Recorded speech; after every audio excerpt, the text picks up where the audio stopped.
jadi uno dari Prabu juga incat mati yang ke iki kali 20 min 12 jadi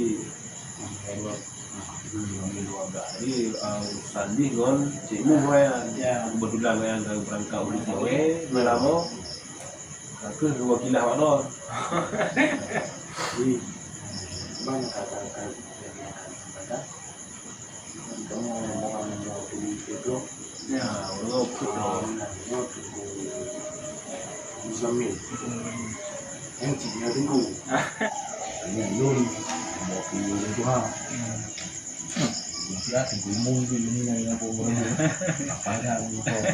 kok nungguimu aku menunggu jadi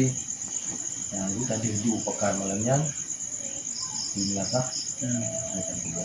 kita coba di pada lagi nyo dengan sebenarnya prinsip kita kalau nih pun gimana kan dulu nah dan suasana lagi nyo akhirnya ke kesepakatan dengan mendung baik pemerintah kampung kemudian waktu dan tambah atau tapi lembaga mendung sepakat kan dulu begitu ya jaga adik yang itu papa yang betul jadi ada yang betul ternyata pakai masker ya hanya lagi ya juga bukan tapi berharap kepada kemudian Rasulullah SAW mudah-mudahan Allah beliau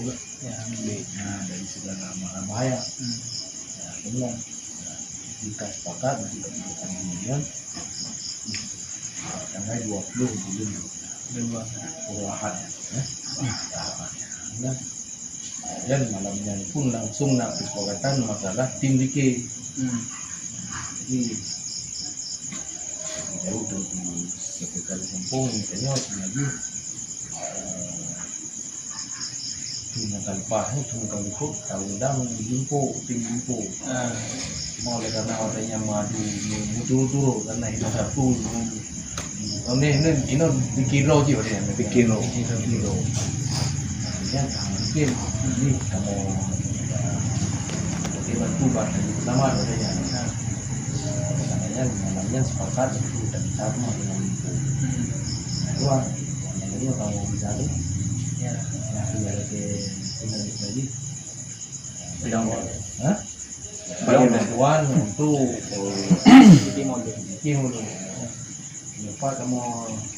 berarti kita ada terima lah Allahumma salli ala al-Mustafa Habibna Muhammad alaihi salam Allahumma salli ala al-Mustafa